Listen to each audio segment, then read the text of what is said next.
당신은 오늘도 불평을 했습니까? 아침에 일어나 허리가 아프다고 했습니까? 자식이 연락을 안 한다고 했습니까? 세상이 예전 같지 않다고 했습니까? 그렇다면 잠깐 멈춰 주십시오. 이 영상은 바로 당신을 위한 것입니다. 당신의 불평은 당신의 잘못이 아닙니다. 당신의 불평은 당신의 약함이 아닙니다. 당신의 불평은 당신이 아직 살아있다는 증거입니다. 그리고 오늘 우리는 그 불평의 뿌리를 함께 들여다볼 것입니다. 그 뿌리는 생각보다 훨씬 깊은 곳에 있습니다.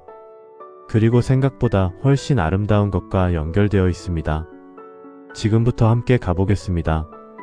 불평이 많은 사람이 있었습니다. 그 사람은 매일 아침 잠에서 깨면 먼저 한숨을 쉬었습니다. 몸이 무겁다고, 날씨가 별로라고, 어제도 잠을 제대로 못 잤다고, 밥을 먹으면 밥이 짜다고 했습니다. TV를 보면 세상이 왜 이리 시끄럽냐고 했습니다. 자식이 전화를 하면 바쁜 척 한다고 했습니다. 전화를 안 하면 무심하다고 했습니다.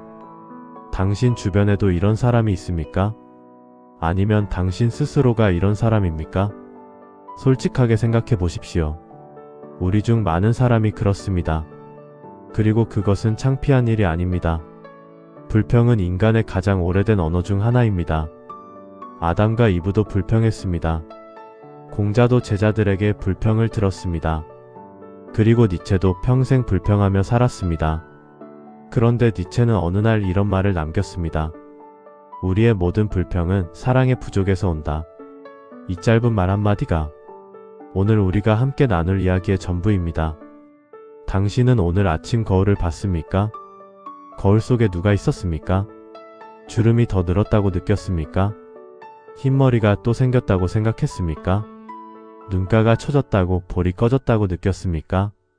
그렇다면 그 순간 당신은 자신에게 불평을 했던 겁니다.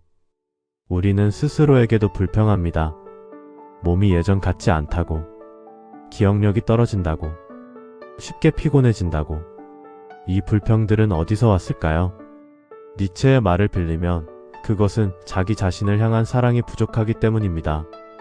우리는 젊은 시절의 자신을 기준으로 삼습니다. 팔팔하던 그 시절을 기준으로, 무엇이든 할 수 있던 그 시절을 기준으로, 그리고 지금의 자신을 그 기준에 비춥니다. 당연히 부족해 보입니다. 당연히 실망스럽습니다. 하지만 그것이 진실입니까? 지금의 당신은 정말 부족한 사람입니까? 아니면 다른 기준이 필요한 시기가 된 것입니까?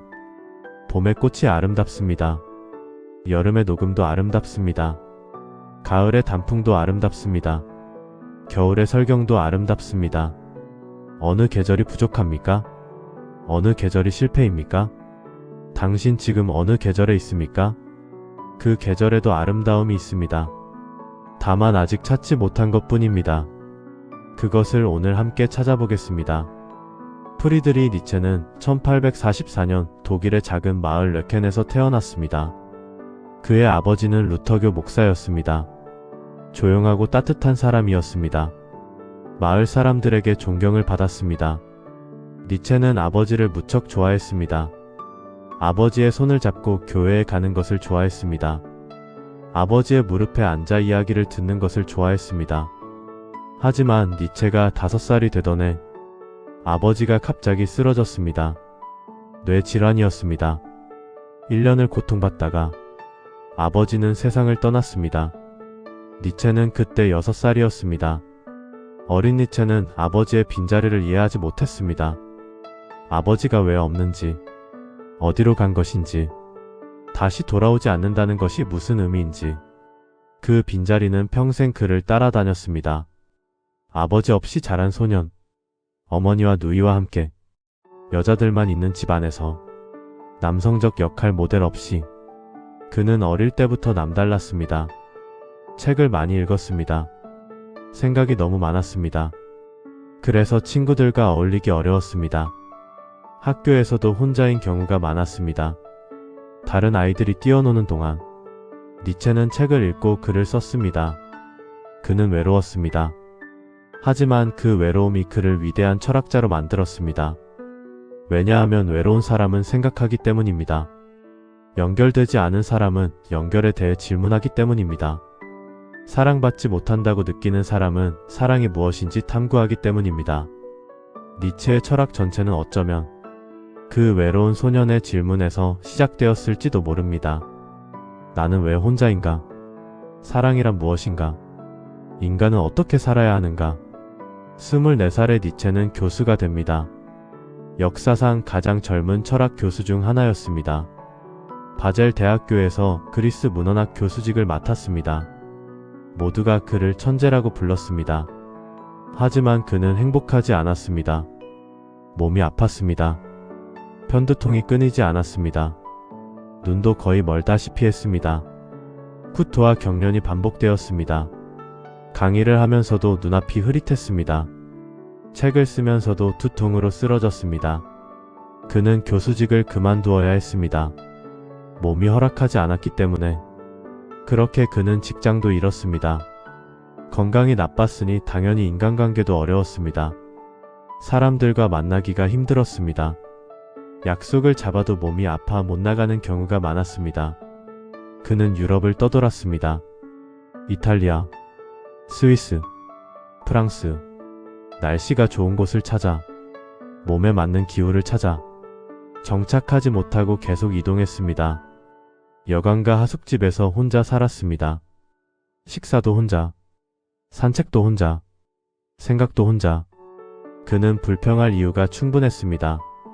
아프고, 외롭고, 누구도 자신을 이해하지 못한다고 느꼈습니다. 실제로 그는 친구에게 보내는 편지에서 이렇게 썼습니다. 나는 세상에서 가장 외로운 사람이다. 아무도 내 철학을 이해하지 못한다. 이 고통이 언제 끝날지 모르겠다.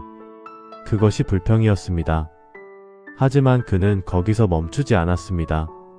그는 그 불평 속에서 질문을 던졌습니다. 이 불평은 어디서 오는 것인가? 나는 무엇을 원하는 것인가? 내가 정말 필요한 것은 무엇인가? 그리고 오랜 시간 끝에 그는 한 가지 사실을 발견했습니다.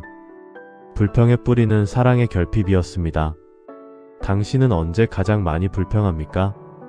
혼자 있을 때입니까? 아무도 전화를 안 할 때입니까? 밥을 혼자 먹을 때입니까?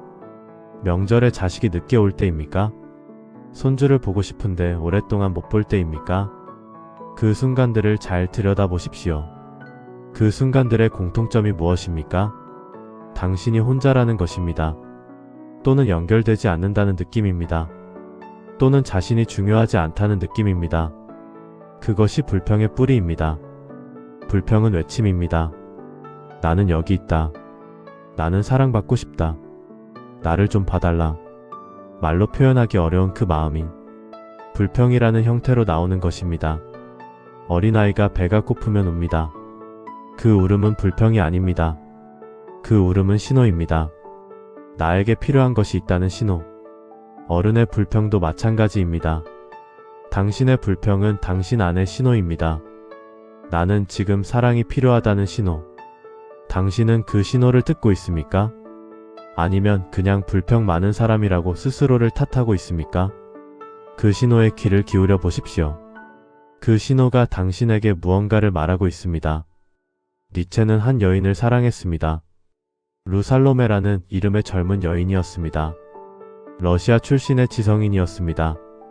그녀는 총명했습니다. 아름다웠습니다. 철학을 이해했습니다.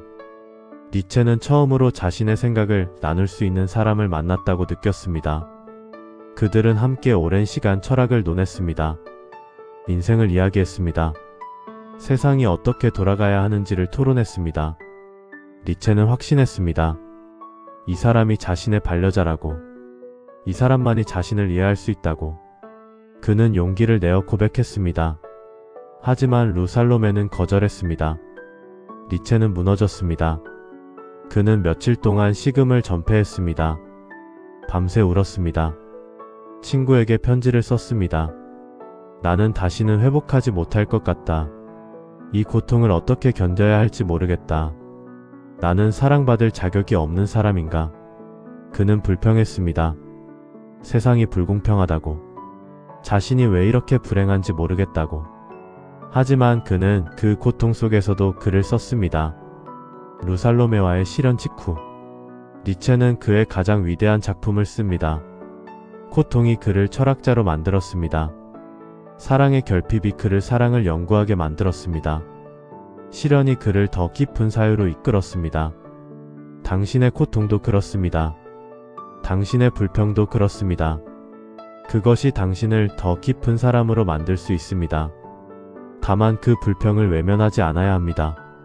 그 불평의 목소리에 귀를 기울여야 합니다. 그리고 그 불평이 무엇을 말하는지 이해해야 합니다. 지금 당신의 인생에서 가장 아픈 것이 무엇입니까? 말하기 어려울 수도 있습니다. 어쩌면 그것은 오래된 상처일 수 있습니다. 어린 시절 받지 못한 사랑, 결혼 생활에서의 외로움, 자식들에게 오해받았던 기억. 어쩌면 그것은 최근의 상처일 수 있습니다. 배우자를 잃은 빈자리, 멀어진 친구, 점점 깊어지는 소외감. 어쩌면 그것은 아직도 말하지 못한 것일 수 있습니다. 누군가에게 미안한 것, 누군가에게 고맙다고 하지 못한 것, 누군가에게 사랑한다고 하지 못한 것. 그것이 불평으로 나오고 있는지도 모릅니다. 직접 표현하지 못하는 감정들이 돌고 돌아 불평으로 터지는 것입니다. 그 감정들을 한번 꺼내 보십시오. 혼자서라도 좋습니다. 일기에 써도 좋습니다. 하늘을 보며 혼잣말로 해도 좋습니다. 마음속에 있는 말들을 꺼내는 것. 그것이 치유의 시작입니다. 그것이 사랑의 시작입니다. 인생의 후반에 접어든 당신에게 묻고 싶습니다. 지금 당신 곁에 누가 있습니까? 배우자가 있습니까? 아니면 혼자 지내고 있습니까? 자식들은 잘 있습니까? 오래된 친구가 남아 있습니까? 당신은 그들에게 얼마나 사랑을 표현합니까? 밥 먹었냐? 잘 있냐? 몸은 어때? 이런 말들을 자주 합니까? 그것도 사랑입니다. 한국 사람들의 사랑 표현 방식입니다. 밥 먹었냐는 말이 세상에서 가장 따뜻한 안부 인사 중 하나입니다. 그 말 속에는 내가 배고프지 않기를 바란다. 내가 잘 지내기를 바란다. 나는 너를 생각하고 있다. 이 모든 의미가 담겨 있습니다. 하지만 때로는 조금 더 필요합니다. 내가 있어서 다행이다. 고맙다. 사랑한다. 이 말들이 너무 쑥스럽습니까? 사실 이 말들이 어색한 것은 당신의 잘못이 아닙니다. 우리 세대는 그렇게 배우지 못했습니다. 아버지가 그랬고, 어머니가 그랬고, 사회가 그랬습니다. 감정을 드러내는 것은 약함이라고. 사랑한다는 말은 외국 드라마에서나 하는 것이라고. 그래서 우리는 사랑을 행동으로 표현했습니다. 밥을 지어줌으로써, 돈을 벌어옴으로써, 밤을 새워 간호함으로써. 그것이 사랑이었습니다. 진짜 사랑이었습니다. 하지만 지금은 다릅니다. 우리가 나이가 들수록 그 행동들을 하기 어려워집니다. 몸이 허락하지 않습니다. 그렇다면 말로 표현할 수 있습니다. 고맙다. 사랑한다. 내가 있어서 좋다. 이 말들은 몸이 아파도 할 수 있습니다. 기력이 없어도 할 수 있습니다. 전화 한 통으로도 할 수 있습니다. 니체는 평생 리하르트 바그너라는 작곡가를 존경했습니다. 바그너는 니체에게 아버지 같은 존재였습니다. 일찍 아버지를 잃은 니체에게 바그너는 그 빈자리를 채워주는 사람이었습니다. 니체는 바그너의 집에 자주 드나들었습니다. 바그너의 음악을 들으며 눈물을 흘렸습니다. 바그너의 생각에 공감하며 자신의 철학을 발전시켰습니다. 그것은 사랑이었습니다. 존경과 그리움이 뒤섞인 사랑. 아버지에 대한 그리움이 투영된 사랑. 하지만 시간이 지나면서 바그너의 사상이 달라지기 시작했습니다. 바그너는 니체가 동의할 수 없는 방향으로 흘러갔습니다. 니체는 결국 바그너와 결별했습니다. 그것은 니체에게 엄청난 고통이었습니다. 아버지 같은 사람을 잃은 것이나 마찬가지였으니까요. 그는 친구에게 편지를 썼습니다. 이 이별이 내 인생에서 가장 힘든 일 중 하나다. 그 이별이 불평이 되었습니다. 세상에 대한 분노가 되었습니다. 고립이 되었습니다. 하지만 그 고통이 그를 더 자유롭게 만들었습니다. 남의 그늘에서 벗어나 자기 자신의 목소리를 찾게 되었습니다. 이별이 성장을 만든 것입니다. 당신의 삶에도 그런 이별이 있었을 것입니다. 소중했던 사람과의 이별, 믿었던 관계의 끝, 그 이별이 당신을 얼마나 아프게 했습니까? 하지만 그 이별이 또한 당신을 어떻게 바꾸었습니까? 이별 전에는 몰랐던 것을 이별 후에 알게 된 것이 있지 않습니까? 고통은 언제나 무언가를 가르칩니다. 그 가르침을 받아들일 수 있다면 이별도 선물이 됩니다. 우리는 왜 사랑하는 것이 두렵습니까? 나이가 들수록 사랑하기가 겁납니다. 사랑하면 잃을 수 있으니까. 사랑하면 상처받을 수 있으니까. 사랑하면 끝이 있으니까. 이미 너무 많이 잃어봤습니다. 이미 너무 많이 상처받았습니다.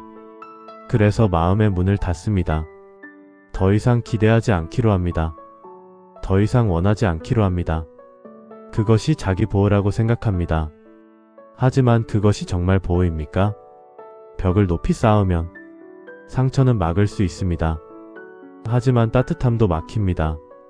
문을 닫으면 아픔은 못 들어옵니다. 하지만 기쁨도 못 들어옵니다. 우리는 상처로부터 자신을 보호하려다 삶으로부터 자신을 차단하고 있지 않습니까? 얕은 강은 돌에 부딪혀도 크게 다치지 않습니다.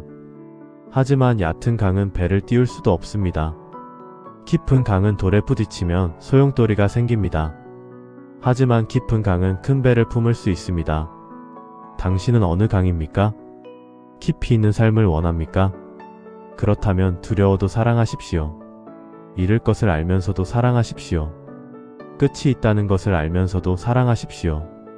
그것이 용기입니다. 그것이 진짜 용기입니다. 당신의 하루를 생각해 보겠습니다. 아침에 일어납니다.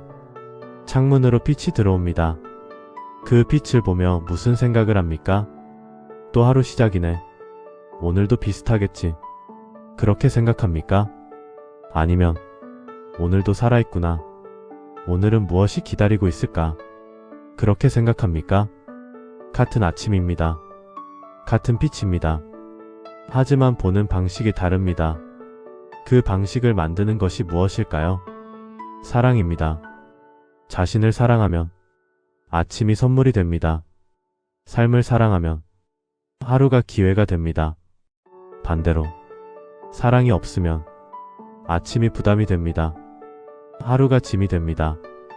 당신의 아침은 어떻습니까? 매일 아침이 짐처럼 느껴진다면 그것은 사랑이 부족하다는 신호입니다. 어디서 사랑을 찾아야 할까요? 멀리서 찾지 마십시오.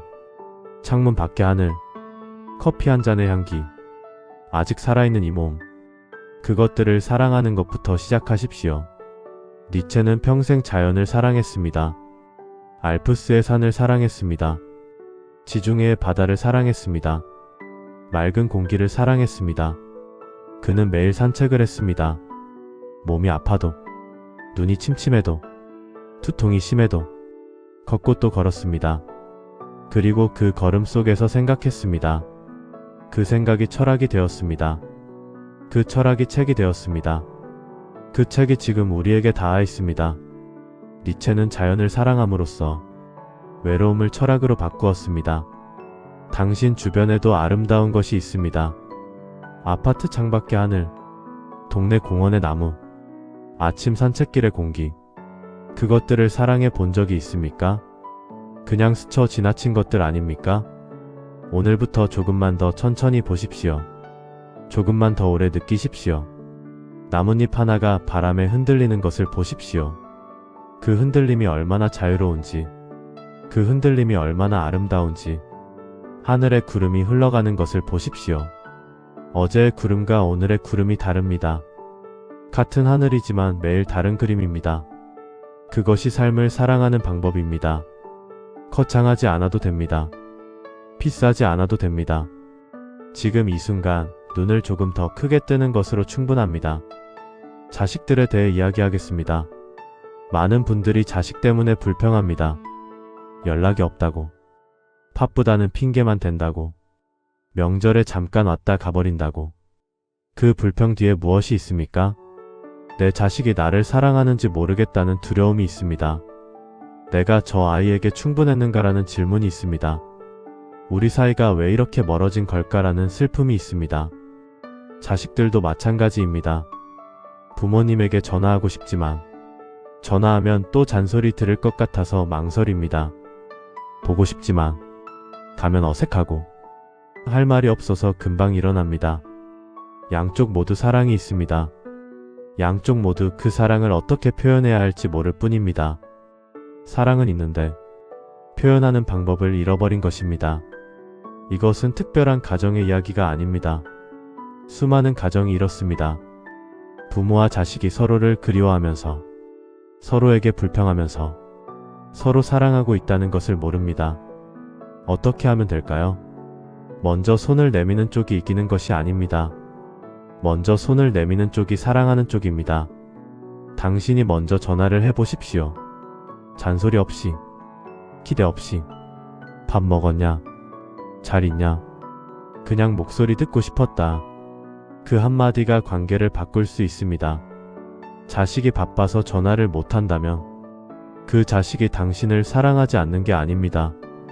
단지 어떻게 표현해야 할지 모를 뿐입니다. 당신이 먼저 보여주십시오. 사랑은 이렇게 표현하는 것이라고. 불평에 대해 조금 더 이야기하겠습니다. 우리는 불평을 나쁜 것으로 생각합니다. 불평하는 사람은 부정적인 사람이라고 생각합니다. 불평을 줄여야 한다고 스스로를 다그칩니다. 하지만 불평에도 종류가 있습니다. 첫 번째는 습관적 불평입니다. 별 의미 없이 나오는 불평입니다. 아이고 허리야. 오늘 날씨가 왜 이래? 세상이 왜 이렇게 됐어? 이런 불평은 그냥 입에서 나오는 소리입니다. 특별히 해롭지 않습니다. 하지만 특별히 도움도 되지 않습니다. 두 번째는 감정적 불평입니다. 자식들이 너무해. 내 마음을 아무도 몰라. 나는 왜 이렇게 힘들까? 이 불평에는 감정이 담겨 있습니다. 그리고 그 감정 뒤에는 사랑에 대한 갈망이 있습니다. 이 불평은 들어줄 사람이 필요합니다. 해결해줄 사람이 아니라 그냥 들어줄 사람. 맞아요. 힘드셨겠어요. 그렇군요. 속상하셨겠어요. 이런 말 한마디가 그 불평을 녹입니다. 세 번째는 질문으로 바뀐 불평입니다. 왜 이렇게 외로울까? 내 삶에서 무엇이 빠진 걸까? 나는 무엇을 원하는 걸까? 이 불평은 성장으로 가는 문입니다. 이 불평은 니체가 도달한 불평입니다. 당신의 불평은 지금 어느 단계에 있습니까? 세 번째 단계로 올라갈 수 있다면 불평이 지혜가 됩니다. 불평이 철학이 됩니다. 불평이 인생을 바꾸는 질문이 됩니다. 독일 어느 작은 마을에 할머니 한 분이 있었습니다. 이 할머니는 동네에서 불평왕으로 유명했습니다. 이웃집 개가 짖으면 불평, 슈퍼마켓 계산대가 느리면 불평, 날씨가 더우면 불평, 추우면 불평. 동네 사람들은 그 할머니를 피했습니다. 만나면 1시간은 기본으로 불평을 들어야 했으니까요. 그런데 어느 날 그 할머니가 갑자기 조용해졌습니다. 이웃들이 이상하게 생각했습니다. 어제까지 불평하더니 왜 갑자기 아무 말도 없는 거지? 걱정이 된 이웃 한 분이 찾아갔습니다. 할머니는 집에 있었습니다. 소파에 앉아 오래된 앨범을 보고 있었습니다. 앨범에는 젊은 시절 사진들이 있었습니다. 남편과 찍은 사진, 아이들이 어릴 때 사진, 온 가족이 함께 있던 사진. 이웃이 조심스럽게 물었습니다. 무슨 일 있으세요? 할머니가 말했습니다. 어젯밤에 꿈을 꿨어요. 우리 남편이 나왔어요. 아이들이 어릴 때 우리 다 같이 밥 먹던 장면이 나왔어요. 그때 우리 막내가 밥을 흘리면서 깔깔깔 웃었어요. 남편이 그 아이를 무릎에 앉혀 닦아주면서 나한테 눈짓을 했어요. 근데 꿈에서 깨고 나니까 내가 왜 그렇게 불평을 했는지 모르겠어요. 그때 나는 얼마나 행복했던 건지 그걸 몰랐어요. 그냥 몰랐어요. 할머니는 울었습니다. 이웃도 울었습니다. 그 할머니의 불평은 그리움이었습니다. 지나간 사랑에 대한 그리움, 다시 돌아오지 않을 시간에 대한 그리움. 그 그리움이 불평으로 나오고 있었습니다. 당신에게도 그런 그리움이 있습니까? 지나간 시간에 대한 그리움, 다시 만나고 싶은 사람에 대한 그리움, 다시 살고 싶은 순간에 대한 그리움. 그 그리움은 슬픈 것이 아닙니다. 그 그리움은 당신이 사랑을 알고 있다는 증거입니다. 사랑을 모르는 사람은 그리워하지 않습니다. 그리움이 있다는 것은 한때 사랑이 있었다는 것입니다. 그리고 그 사랑은 사라지지 않습니다. 형태가 바뀔 뿐입니다. 함께 있는 사랑에서, 기억하는 사랑으로, 그리워하는 사랑으로. 하지만 사랑 자체는 남습니다. 당신 안에 남아 있습니다. 그것이 당신의 가장 소중한 재산입니다. 돈으로 살 수 없는, 아무도 빼앗아 갈 수 없는, 죽어서도 남는 사랑의 기억.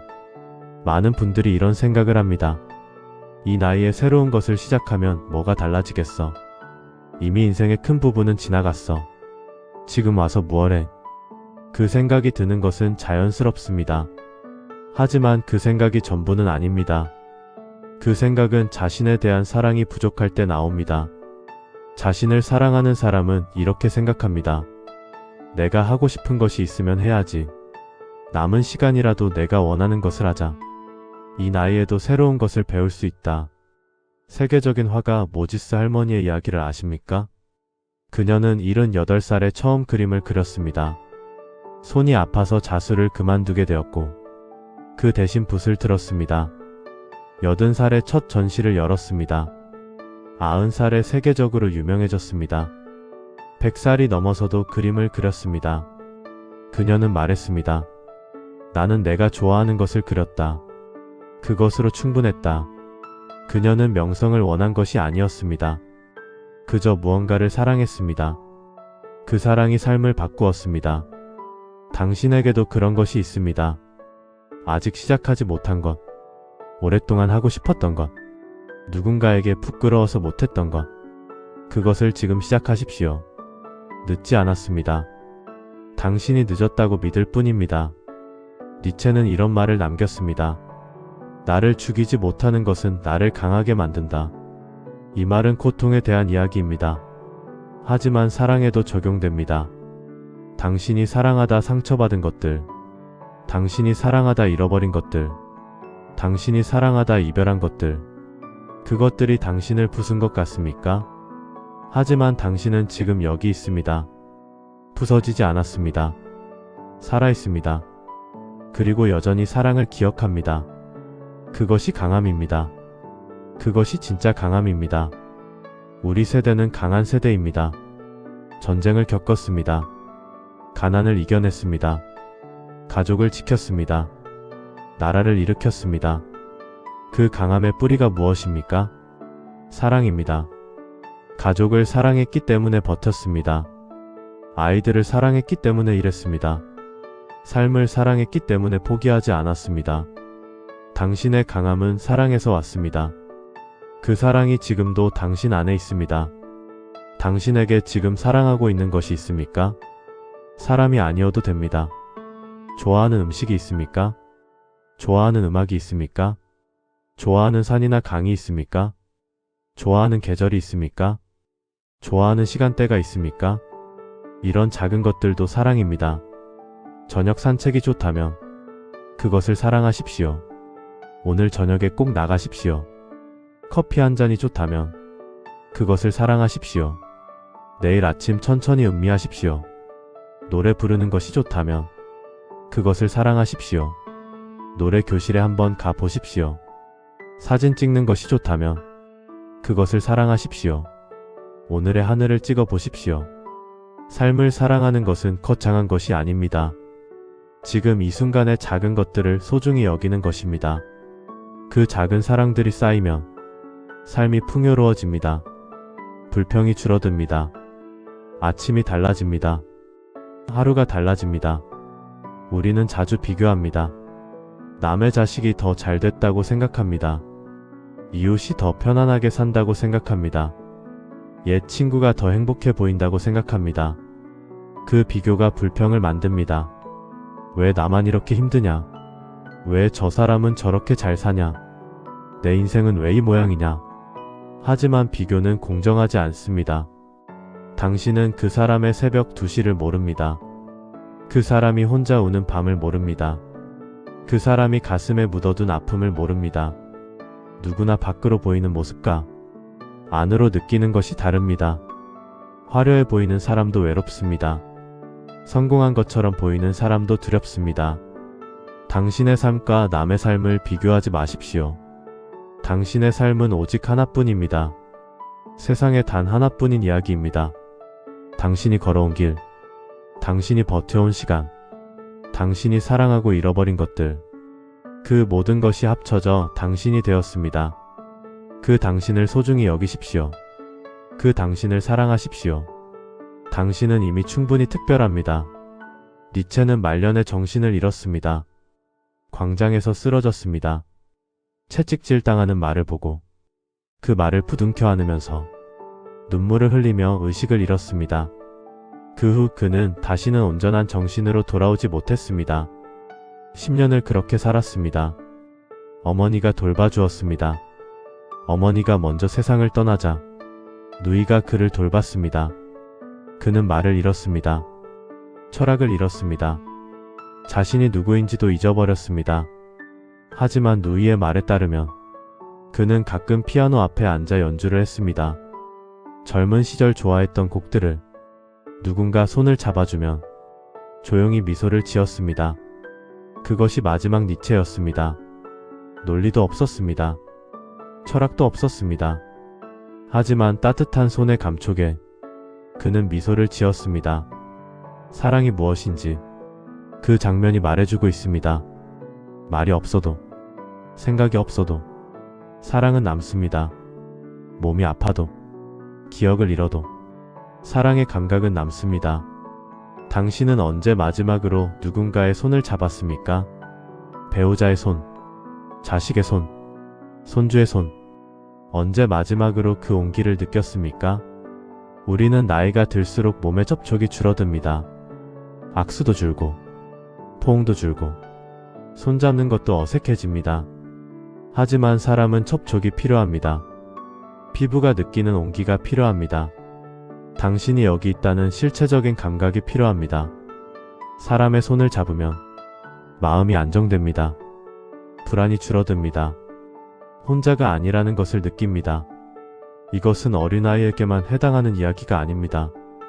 80살에도 마찬가지입니다. 90살에도 마찬가지입니다. 사람은 평생 사랑이 필요합니다. 피부로 느끼는 사랑이 필요합니다.